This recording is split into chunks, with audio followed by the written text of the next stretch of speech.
Welcome back to Unbiased, your favorite source of unbiased news and legal analysis. Welcome back to Unbiased Politics. Today is Thursday, August 7th. Let's talk about some news. Starting with an update from Monday's episode. So in Monday's episode, we talked about the redistricting fight in Texas. And since then, it's sort of escalated to a national level with states like New York, Illinois, California, Florida, all jumping into the ring. So the first part of this discussion will basically be a recap from last episode, and then we'll get into how these other states are getting involved. As we've talked about, last week, Texas Republican lawmakers released their first draft of a new congressional map, which proposed changing district lines in a way that would result in 5 Democratic seats flipping to Republican seats for next year's midterm elections. And as we talked about on Monday, this is a process called gerrymandering. So partisan gerrymandering is legal so long as it doesn't violate federal law, meaning whichever party has the majority in a state's legislature can redraw the district lines in a way that favors their political party, but they can't dilute a minority vote in doing so or draw lines based on race. That would violate federal law. So what we're seeing in Texas is the boundaries for the congressional districts in Houston, Austin, Dallas, and across southern Texas would be redrawn in a way that would rework those 5 districts to heavily favor Republicans instead of Democrats. So if the draft passes the legislature, it would give Republicans not only a better chance of maintaining their control following the 2026 midterms, but also a bigger majority, right? Because they would flip 5 seats that are currently held by Democrats. In response to this effort from Republican lawmakers, Democratic lawmakers left the state. And the reason they left the state is because there has to be at least 2/3 of the 150-member legislative body present to conduct business in the legislature. So if more than 50 lawmakers are out of town, the legislature can't conduct business and therefore can't pass its proposed map. After Monday's episode, in fact, I think this happened within hours, maybe even an hour of Monday's episode going out, Texas Governor Abbott went ahead and issued civil warrants for the lawmakers' arrests. The House voted to do so, and then the governor subsequently issued those warrants. A couple of things to note in regard to the warrants, though. Number one, these Democratic lawmakers won't face civil or criminal charges as a result of these arrest warrants. It's just to physically compel their return to, the legislature. And 2, the warrants only apply within state lines. So Texas can't use out-of-state law enforcement to bring the lawmakers back. Now, most of the lawmakers are in other states like New York and Illinois, so there's really no way to enforce these arrest warrants in those other states. Ultimately, because most of these legislators are out of state, the move really is a symbolic one more than anything because the civil warrants don't have any effect. Unless, of course, the lawmakers do come back to Texas for one reason or another, then the warrants could actually be enforced. I know today the FBI granted a request from the Texas legislature to help specifically locate the lawmakers in other states, but there's been no further details released on that front. So I'm really not sure if the FBI will just be doing exactly that and just, locating the lawmakers and figuring out where their whereabouts are, or if the FBI's power will extend further. So stay tuned on that.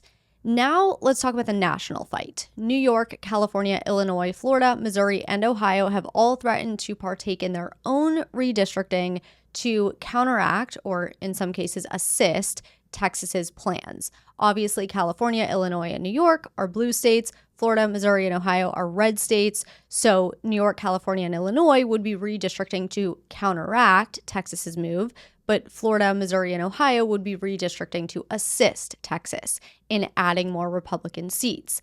California's governor told Democratic lawmakers in the state to start redrawing California's congressional districts. He said his plans are to, quote, fight fire with fire.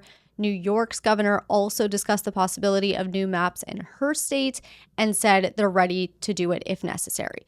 So how far can this go and how viable are these threats across the states? The answer is that it depends on the state. Each state has different laws and restrictions that would dictate the feasibility of changing these districts ahead of the midterm elections. For example, restrictions in New York would make it very difficult for them to redraw their districts before the midterms. Texas has free reign to do so. They don't have any state restrictions that would prevent them from doing so. They've already done this in 2003.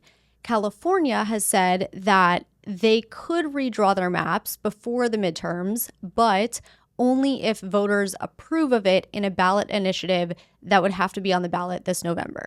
And Florida could technically redraw their districts as well, but Florida has a constitutional amendment that actually prevents partisan gerrymandering. So it varies state by state.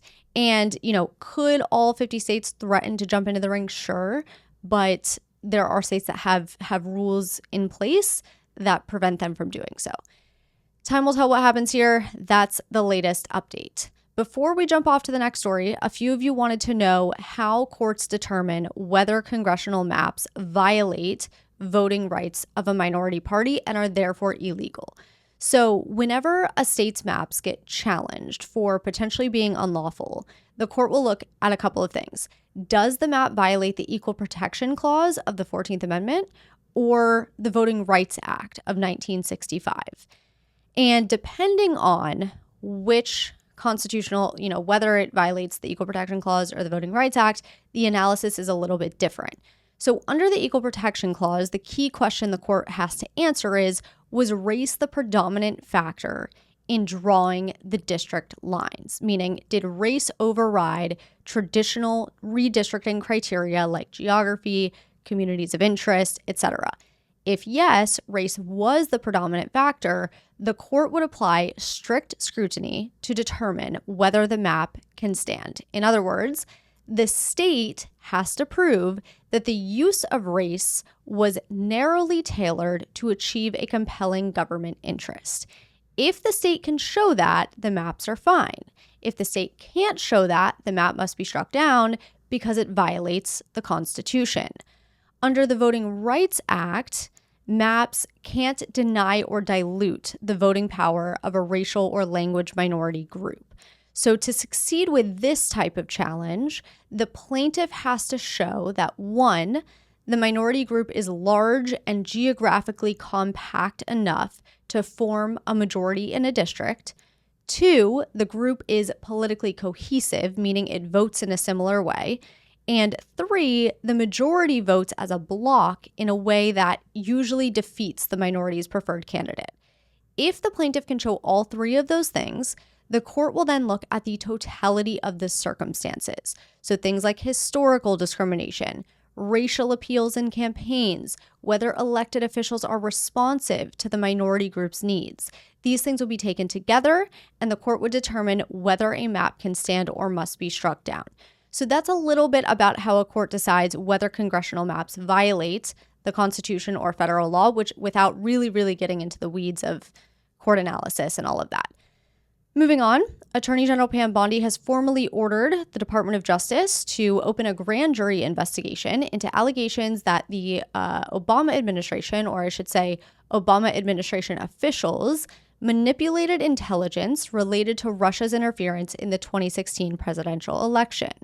So as we talked about in my July 25th and July 31st episodes, the Director of National Intelligence, Tulsi Gabbard, had sent a criminal referral to the DOJ claiming that Obama-era officials took part in a treacherous conspiracy to falsely link President Trump to Russian collusion. And this criminal referral followed the declassification of certain materials that Gabbard says supports her claim. Some of those materials include evidence of a meeting in which Obama allegedly instructed his top intelligence officials to compile a report in December 2016 after Trump had won, outlining Russia's interference tactics and intentions. Gabbard claims that that process, starting with Obama's meeting, laid the groundwork for what became years of politically motivated investigations against Trump during his first presidency. Elaborating a little bit further on that, Gabbard argues that the intelligence community, meaning the CIA, FBI, NSA, etc., under the direction of Obama and his top officials, pushed a deliberate narrative that Russia interfered in the election to help Trump win. Gabbard does not dispute that Russia interfered in the election, but she says the goal of Russia's interference was to spread distrust in American democracy, not to help Trump, like Obama officials said. And Gabbard says the creation of this false narrative that Russia was intending to help Trump constitutes criminal conduct by these Obama-era officials because they knew the information they were putting out was false. Gabbard also alleges that the U.S. intelligence community suppressed findings that went against the narrative that Obama officials were wanting to put out. So, following the declassification of materials a couple of weeks ago, Gabbard submits this criminal referral to the DOJ. And a criminal referral is a recommendation to a prosecuting authority, in this case the DOJ, to investigate or prosecute individuals for potential criminal activity. Following that criminal referral, Bondi, Attorney General Bondi, first created a special DOJ strike force, which was meant to review the documents submitted by Gabbard and then determine next steps. Then, Bondi personally directed an unnamed federal prosecutor to start presenting evidence to a federal grand jury. Directing a prosecutor to present evidence to a grand jury is a formal move towards a criminal investigation. And what it does is it allows the use of grand jury powers, okay? So investigating potential crimes, issuing subpoenas, evaluating whether charges should be filed, potentially even filing an indictment if the evidence supports it. These are all grand jury powers that kick in once, a prosecutor is directed to start the grand jury investigation.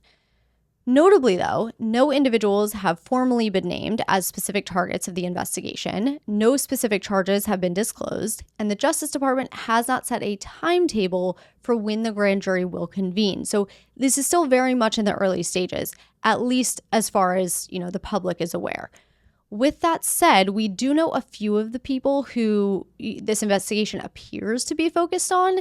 These are Obama-era intelligence officials such as James Comey, John Brennan, and James Clapper, who all played roles in the development of that 2017 intelligence assessment that ultimately concluded Russia interfered in the 2016 election to hurt Hillary Clinton's campaign and help Trump's.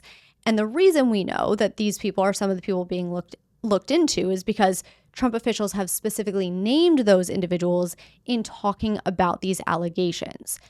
Now, many of you have asked me what the truth is here. I don't know. I can tell you that Trump officials say the evidence is damning.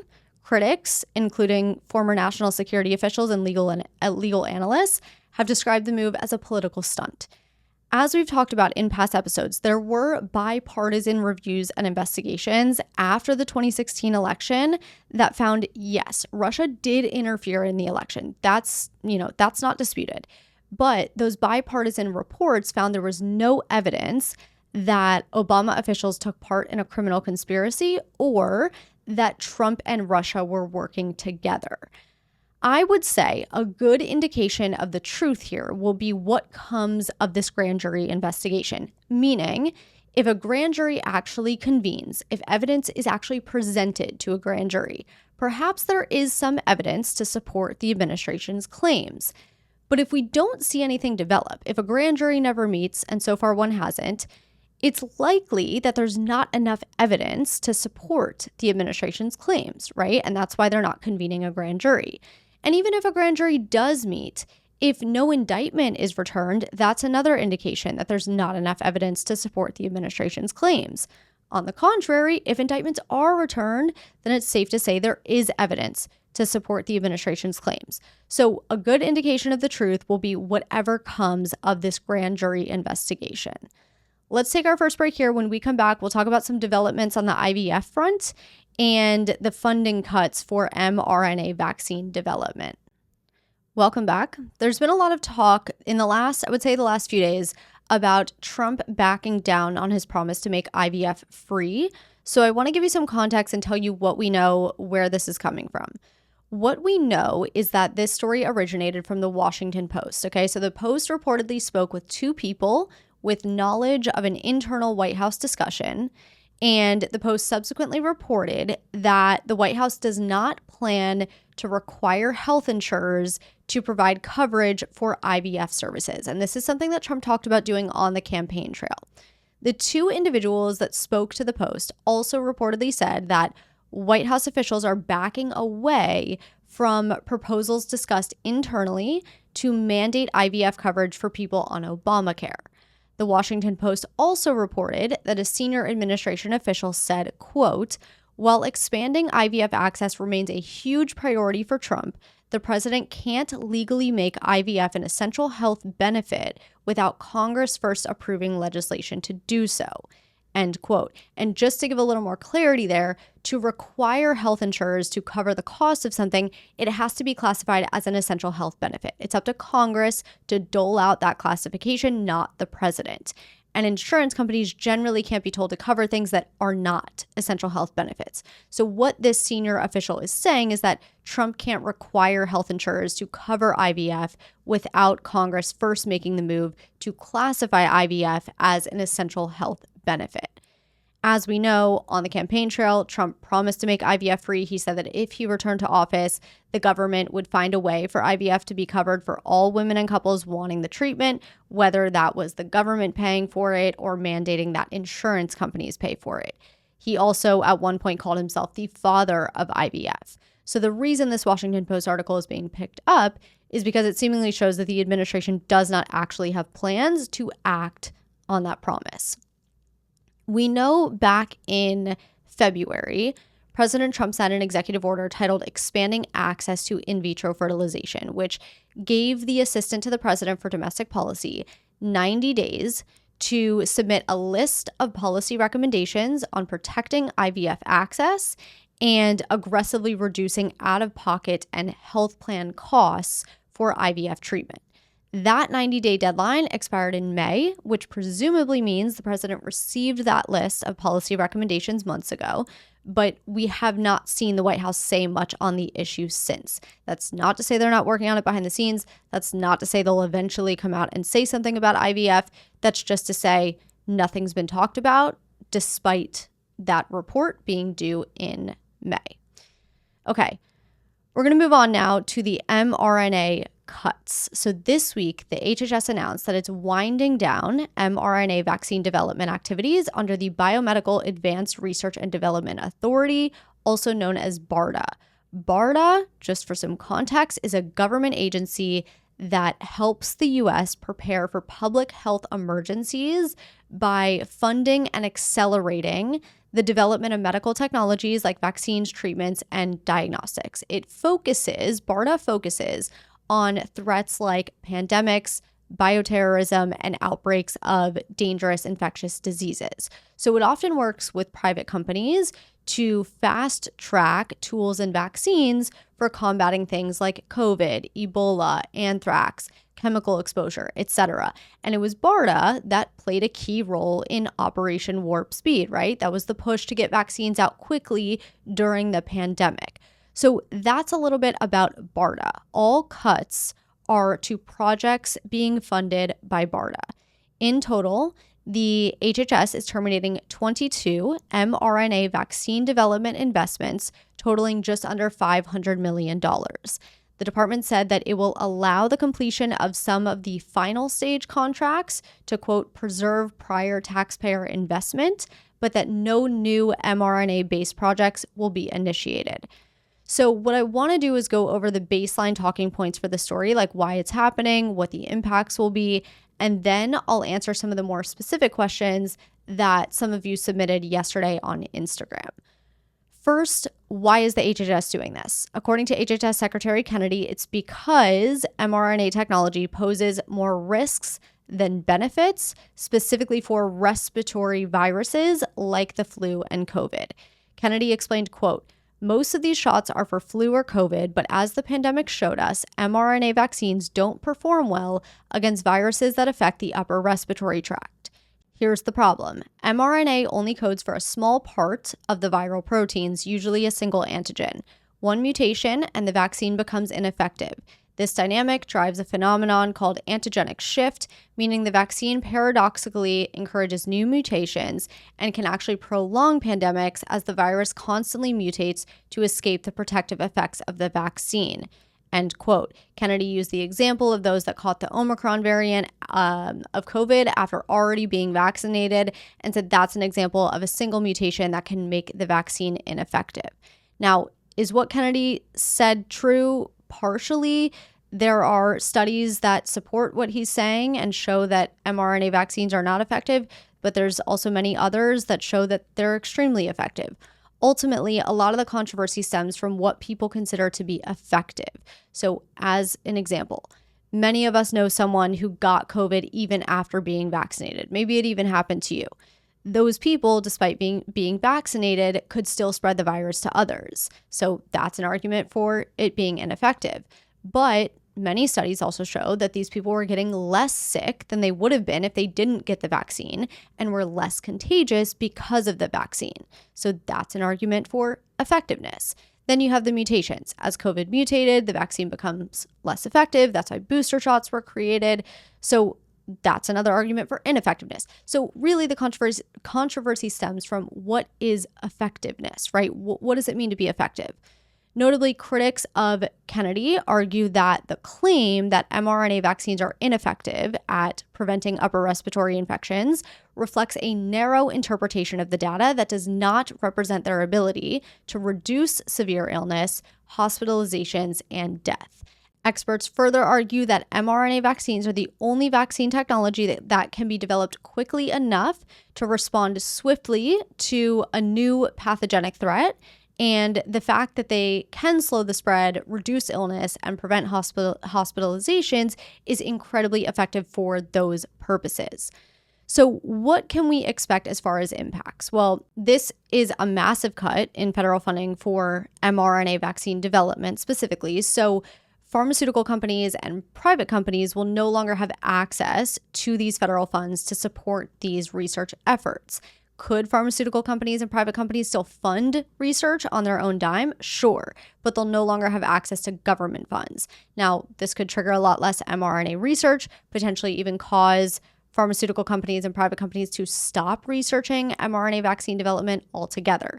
To be clear, though, these cuts only impact mRNA vaccine development, not other uses of mRNA technology, and we'll touch on this more in a couple of minutes. For the second part of this discussion, I want to answer some of your more specific questions. First, what is an mRNA vaccine? So mRNA stands for messenger RNA. Think of it like an instruction sheet that your body uses to build proteins, okay? So the vaccine gives your body this mRNA, which has the instructions to make one small piece of the virus, usually the spike protein, which is the part the virus uses to enter your cells. Your cells then read the instructions and make that spike protein. Your immune system sees the spike protein and says, wait, this is a foreign object. And so it then builds antibodies and trains other cells to fight anything that looks like it in the future. If you're exposed to the real virus later, your immune system remembers that spike protein and it can then quickly attack the virus before it spreads or makes you more sick. mRNA vaccines have received a lot of attention since the pandemic because, one, they were created in such a short amount of time, and two, COVID was really the first time they were used mainstream. What do I mean by that? Well, mRNA vaccines were first approved for human use in 2013, but at that point, they were only used to treat prostate cancer. It wasn't until the pandemic that this kind of vaccine became widely available to everyone. And again, it's because they can be developed so quickly compared to other types of vaccines. That was the whole Operation Warp Speed. At the same time, though, it was like this double-edged sword because they were developed so quickly. That's also why they received so much criticism from some. So the reality is mRNA vaccines being used on a widespread basis is relatively new. The studies are new, the research is new. We don't have decades of history to really look at the data. So that is a little bit about mRNA vaccines. How do mRNA vaccines differ from other vaccines? The main difference between mRNA vaccines and other vaccines is in how they trigger an immune response. So as we just talked about, mRNA vaccines contain that messenger RNA, which is a molecule necessary for protein production that provides those instructions for cells to produce the viral protein. That protein then triggers the immune response, which then teaches the body to recognize and defend against the specific disease. Traditional vaccines, on the other hand, which include live vaccines, inactivated vaccines, and conjugate vaccines, use part of a bacteria or virus, the actual bacteria or virus, to stimulate the immune response. So live vaccines, as an example, use a weakened form of a particular virus to trigger an immune system response and build antibodies against that virus. Some other differences: mRNA vaccines are typically faster to develop than traditional vaccines, as we've talked about. mRNA vaccines also have a shorter shelf life than traditional vaccines. mRNA vaccines can also require multiple booster shots to maintain immunity because of their temporary nature, whereas traditional vaccines offer more long-term immunity, with some even offering lifelong immunity. Next question. Do the funding cuts apply to all mRNA vaccine research or just research related to specific flu and airborne diseases? The cuts do not apply to all mRNA research. These cuts only impact certain mRNA vaccine developments under BARDA. Remember, BARDA is that division within the HHS that specifically works on health technology to protect the nation from emergencies like pandemics and biological attacks. The HHS as a whole funds many other uses of mRNA technology that will not be impacted by these cuts. That takes us to our next question, which is, how will the cuts affect research for things like cancer? These cuts will not affect research on cancer. Again, these cuts only affect the 22 projects under BARDA. The concern from cancer vaccine experts, the reason we're hearing about this is because cancer vaccine experts are worried that if the Trump administration takes a more aggressive stance against mRNA technology more broadly, then other applications like cancer therapy could be affected as well. But right now, the cuts that we're talking about today do not impact mRNA research for cancer, only projects under BARDA. And finally, do we know where the $500 million will go now that it's been cut from mRNA research? It is unclear what specific projects the $500 million will be allocated to now that it's been cut from mRNA vaccine research. However, the HHS did say the funding would be redirected to vaccine platforms with stronger safety records and broader applications. In its press release, the HHS wrote, quote, "Going forward, BARDA will focus on platforms with stronger safety records and transparent clinical and manufacturing data practices. Technologies that were funded during the emergency phase but failed to meet current scientific standards will be phased out in favor of evidence-based, ethically sound solutions like whole virus vaccines and novel platforms," end quote. But as far as specific allocations, that we do not know. Let's take our second and final quick break here. When we come back, we'll do quick hitters, rumor has it, and we'll finish with critical thinking. Welcome back. It's time for some quick hitters, starting with this shooting yesterday at a military base in Georgia. So yesterday, five soldiers were shot at the Fort Stewart military base in Georgia in an area that houses the 2nd Armored Brigade Combat Team. The shooter has since been identified as 28-year-old Sergeant Cornelius Radford from Jacksonville, Florida. He's an active duty soldier who joined the Army in 2018, and he currently serves as an automated logistical specialist. The shooting took place just before 11 a.m. on Wednesday, and according to officials, soldiers in the area identified the shooting immediately and without hesitation tackled the suspect. 5 soldiers were injured, 3 needed surgery, but all are expected to recover. Officials say Radford had allegedly gotten into a disagreement with one of the victims the day before, and on Wednesday morning, when he arrived at the military base, he followed one of the victims to a maintenance area and shot that person in the chest with his personal 9mm handgun.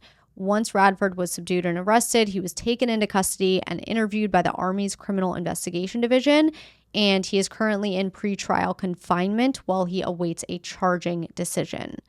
On Tuesday, the DHS announced a partnership with the state of Indiana to construct another ICE detention facility.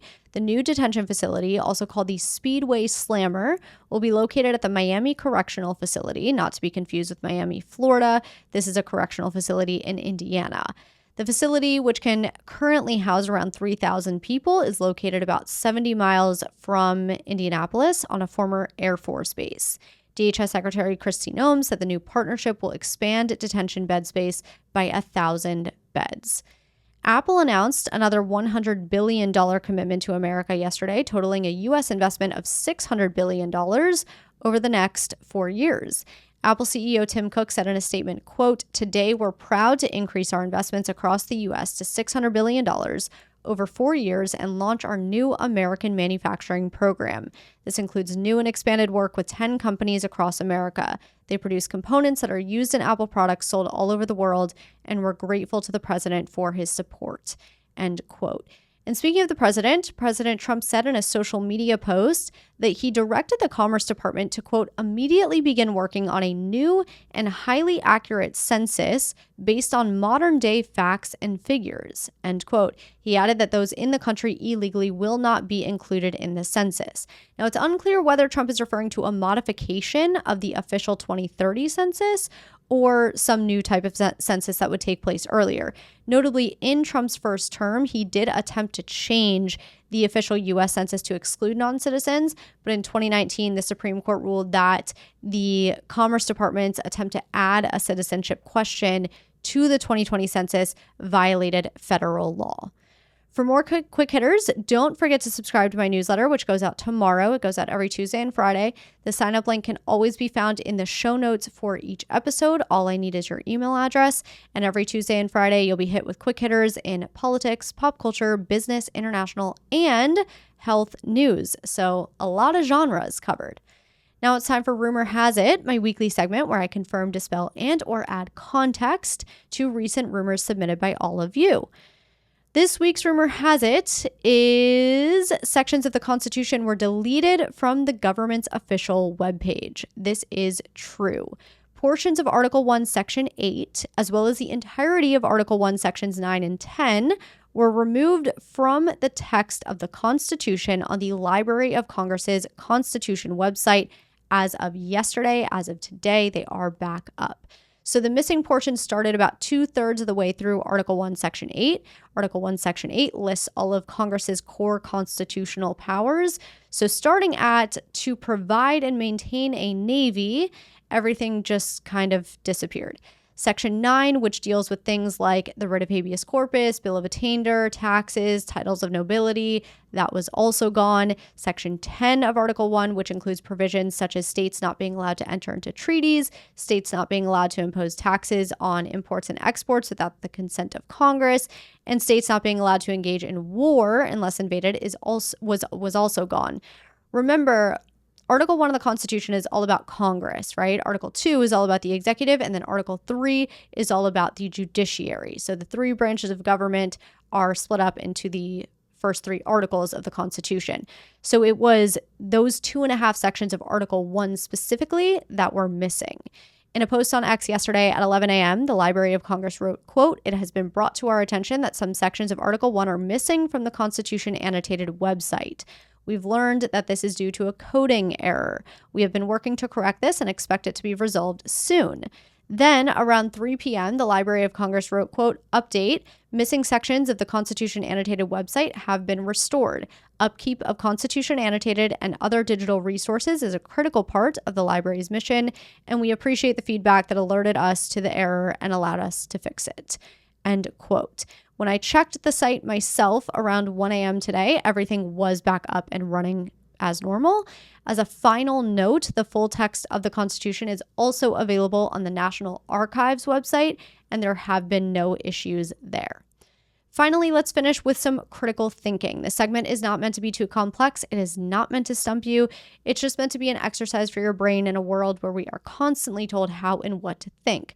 My whole goal here is just to get you challenging your own opinions and asking yourself why you feel the way that you do about a particular issue. So let's go back to the mRNA funding cuts. First, I'll pose a general question, and then I will challenge both the supporters and the opponents of these cuts. So starting with the general question, what should effectiveness mean when we talk about vaccines? Should it mean preventing infection? Should it mean reducing severity, lowering transmission, maybe all of the above, or maybe something else? But what should effectiveness mean and why? Now, for those that support the cuts, here are my questions for you. Number one, if mRNA is currently the fastest vaccine platform we have, what are the potential risks of scaling back mRNA technology in future pandemic responses? And two, are the concerns about mRNA's reduced effectiveness against upper respiratory infections specifically strong enough to justify cutting all BARDA federal investment, or is there a better approach? Whatever your answer is, ask yourself why. For those that oppose the cuts, here are my questions for you. Number one, if mRNA vaccines are less effective at stopping infection, especially for upper respiratory viruses, should we continue to fund them at the same level, or instead invest that money into other technologies and vaccines that might prove to be more effective? And two, is it fair to expect taxpayers to continue funding mRNA vaccine development indefinitely, even if pharmaceutical companies are some of the richest companies out there and have the resources to self-fund research? And again, remember to ask yourself why your answers are what they are. That is what I have for you today. Have a great weekend. Thank you so much for being here. As always, don't forget to subscribe to the newsletter, and I will talk to you again on Monday.